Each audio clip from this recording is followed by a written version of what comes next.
بادشاہ ہی ہر جگہ پہ حکومت کرتے تھے۔ ایک دفعہ انسانیت نے یہ سیکھ لیا، اب جمہوریت کی بہت اچھی مثالیں بھی دنیا میں ہیں۔ کئی سٹیٹس ہیں جو ویلفیئر سٹیٹ بن گئی ہیں، اور کئی ایسی بھی ہیں جہاں پہ جمہوریت ابھی تک اس طرح سے پنپ نہیں سکی۔ لیکن جہاں پہ آج بادشاہت ہے بھی، وہاں بھی کچھ نہ کچھ جمہوریت کا خیال رکھا جا رہا ہے، لوکل لیول پہ ہو، لوکل گورنمنٹ لیول پہ ہو، کہیں نہ کہیں یہ خیال رکھا جا رہا ہے۔ دنیا میں ایسی کوئی جگہ اب نہیں ہے جہاں پہ ایک بادشاہ حکومت کر رہا ہو اور باقی اس کو پوچھنے والا کوئی نہ ہو۔ ہر جگہ پہ جواب دہی کہیں نہ کہیں کیسی نہ کیسی شروع ہو چکی ہے۔ تو سب سے پہلے تو جو ہم نے بات کی کہ اسٹیٹ کے بنتی کیوں ہے، ملک بنتا کیوں ہے، اس کی وجہ کیا ہوتی ہے، تو اس میں ہم نے دیکھا کہ public welfare is the foremost thing. اگر آپ نے ایک اسٹیٹ بنانی ہے، لوگوں کا جتھا بنانا ہے، گروہ بنانا ہے، اس میں مقصد کیا ہوگا؟ اس میں مقصد ہوگا پبلک ویلفیئر، لوگوں کی فلاح و بہبود، لوگوں کی زندگی کو آسان کرنا۔ آپ پڑھنا چاہتے ہیں، آپ محنت کر رہے ہیں، آپ کے لیے اپرچونٹیز پیدا کرنا، یہ اسٹیٹ کا کام ہے۔ اسٹیٹ نے بزنس کو گرو کرنا ہے اس ملک کے اندر، تو آپ کو نوکریاں ملنی ہیں۔ اگر اسٹیٹ فیل ہو جائے گی اور اس کی اکانومی گرو نہیں کرے گی جس ریٹ سے اس کو گرو کرنا چاہیے، آپ کو جابز نہیں ملیں گی۔ تو اسٹیٹ کی جو پالیسیز ہیں، ہمارے ہاں کچھ یہ رواج بن گیا ہے کہ یہ حکومت کا کام ہے، یہ حکومت کرے گی، یہ ہمارا ہے، یہ ہم کچھ نہ کچھ کریں گے۔ بٹ حکومت کی ہر پالیسی آپ کو، آپ کی فیملی کو، آپ کے آنے والی نسلوں کو افیکٹ کرتی ہے۔ میں یہ اکثر کہا کرتا ہوں کہ ماں باپ سے زیادہ رول ہمارے معاشرے میں، ہمارے نوجوانوں کے لیے حکومت کا رول ہوتا ہے۔ ماں باپ تو اپنی جیب کاٹ کے آپ کی فیسیں پے کرتے ہیں، آپ کو پڑھاتے ہیں، لکھاتے ہیں، آپ کو ایک کریکٹر کی طرف ایک گائیڈ کرتے ہیں، آپ کو ایک پروفیشن کی طرف، آپ وہاں پہ پہنچ بھی جاتے ہیں، آپ بھی محنت کرتے ہیں۔ لیکن گورنمنٹ کی پالیسیز اگر انیبلنگ نہیں ہیں تو بے روزگاری وہاں پہ آتی ہے، وہاں پہ روزگار آ نہیں سکتا۔ اور یہ سب کچھ اگر ہم دیکھیں تو حکومت کی پالیسیز کی وجہ سے، حکومت ایک مارگریٹ تھیچر کا ایک بڑا اس کی ایک سپیچ ہے، بڑی ہسٹورک سپیچ ہے، وہ بار بار جگہ جگہ آپ کو سوشل میڈیا پہ بھی مل جائے گی، سب جگہ مل جائے گی۔ وہ کہتی ہے کہ ملک جو ہے وہ حکومت کی پالیسیز سے چلتے ہیں۔ منرلز اگر بہت زیادہ مل جائیں، اگر وہاں پہ تیل اور گیس نکل آئے، اس سے ملک امیر نہیں ہوتے۔ گورنمنٹ کی پالیسیز ملکوں کو امیر اور غریب بناتی ہیں۔ اور اس میں تب رشیا تھا، یو ایس ایس آر تھا، تو اس نے کہا کہ سب سے زیادہ جو منرلز دنیا میں ہے وہ یو ایس ایس آر میں ہے۔ دنیا میں سب سے زیادہ گیس وہاں پہ ہے، دنیا میں سب سے زیادہ آئل وہاں پہ ہے، منرلز وہاں پہ ہیں دنیا میں سب سے زیادہ۔ لیکن دنیا میں وہ سب سے زیادہ امیر ملک نہیں ہے، کیونکہ اس کے جو حکومت کی پالیسیز ہیں ان کی وجہ سے وہ ترقی نہیں کر سکا اور وہاں پہ نہیں پہنچ سکا جہاں پہ اس کو پہنچنا چاہیے تھا۔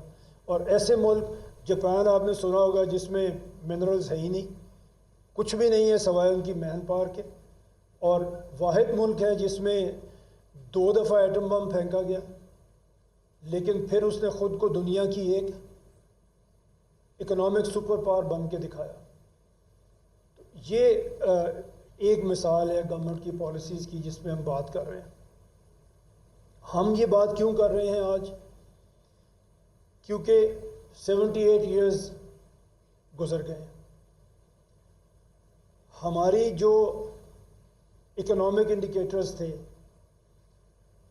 وہ پہلے کچھ سالوں کو اگر آپ چھوڑ دیں تو پھر بد سے بدتر ہوتے چلے گئے۔ آج اپوزیشن کہتی ہے ہمارے زمانے میں ڈالر 162 روپیز کا تھا، تو اگر اس سے پچھلی گورنمنٹ دیکھیں تو وہ کہے گی ہمارے زمانے میں تو 36 روپے کا تھا، آج 280 روپے کا ہے۔ یہ آپ اس پہ آپ اسٹوڈنٹس ہیں، آپ اس پہ اپنی ریسرچ کر کے دیکھیں، یہ روپے کی ڈپریسیشن کا گراف اور مہنگائی کا گراف یہ اس طرح سیدھا چل رہا ہے. یہ کسی دور میں آگے سٹیٹ بھی نہیں ہوا. ہماری امپورٹس زیادہ ہیں، ہماری ایکسپورٹس کم ہیں، ہماری اکانومی ڈیفیسٹ میں ہے، ہر سال ہم قرضے لیتے ہیں اور وہ ہر سال لیتے ہیں. ایک سال آپ کو ایسا نہیں ملے گا جس میں ہم نے جب سے قرضہ لینا شروع کیا ایک سال ایسا نہیں ملے گا جس میں ہم نے پہلے سے زیادہ لون نہیں لیا. کیونکہ ہم مینوفیکچرنگ میں نہیں جا سکے، کیونکہ ہم گڈز مینوفیکچر نہیں کرتے، کیونکہ ہماری ایکسپورٹ زیادہ نہیں ہے، کیونکہ ہماری امپورٹ زیادہ ہے، تو یہ چیز ہم نے دیکھنی ہے اور ہمارا آنے والا جو کل ہے وہ ہمارے اوپر آج سے زیادہ بڑا بوجھ ڈال کے جائے گا. کوئی بھی لیڈر ہو، ہم یہاں پہ ہم نے یہ بھی فیصلہ کیا چوئی صاحب نے کہ ہم کوئی سیاسی باتیں نہیں کریں گے. We are here to teach you. اگر آپ اسٹوڈنٹس ہیں، اگر آپ ٹیچرز ہیں تو ہم یہاں پہ ڈسکشن کے لیے آپ کے ساتھ بیٹھے ہیں. ہم کوشش یہ کریں گے کہ ہم ایسی میننگ فل ڈسکشن کریں جس میں کوئی ڈاؤٹس نہ ہوں. ہم یہ نہیں کہیں گے کہ کل یہ ہو جائے گا، پرسوں یہ ہو جائے گا، اگر ہماری بات مانیں گے تو شاید کے چشمے چلیں گے. کچھ ایسا نہیں ہوگا. ہم آپ کو صرف یہ بتانا، سکھانا، پڑھانا چاہتے ہیں کہ صحیح راستہ کیا ہے. ہمارے خیال میں ہم نے کچھ لوگوں نے بیٹھ کے اس پہ بات کی، کافی دیر سے ہم اس پہ بحث کر رہے ہیں، اور جو راستہ ہمیں ٹھیک لگا ہم وہ آپ کے سامنے رکھنا چاہتے ہیں. اور میں نے ریکویسٹ کی تھی چوئی صاحب سے، ڈاکٹر صاحب سے، کہ یہ ون وے ٹریفک نہ کریں. ایسا نہ ہو کہ آپ بولیں اور میں بولوں اور ہم بولیں اور ہم بول کے چلے جائیں. یہ ایک انٹریکٹیو سیشن رکھیں. تو آپ میری بات کو سنیں، جہاں آپ کو لگے یہ ٹھیک نہیں ہے اس کو ضرور چیلنج کریں. کوئی ایسی بات جس کی آپ وضاحت چاہتے ہیں ضرور سوال کریں. یہ انٹریکٹیو ہوگا تو ہم سب کو بات سمجھ آئے گی. اگر میں اکیلا بول دوں گا، چوئی صاحب اکیلا بول دیں گے، ہم 2-4 لوگ بولیں گے تو یہ بات سمجھ نہیں آئے گی، یہ بات چلے گی نہیں. تو جو ہم ملک کی بات کر رہے ہیں اس کی پروڈکٹیوٹی کی بات کر لیں، اس کے لا اینڈ آرڈر کی بات کر لیں، کسی بھی بیسک نیسیسٹی کی بات کر رہے ہیں جو ریاست نے ہمیں دینی تھی، اس میں ہم انفارچونیٹلی لیگ کر رہے ہیں.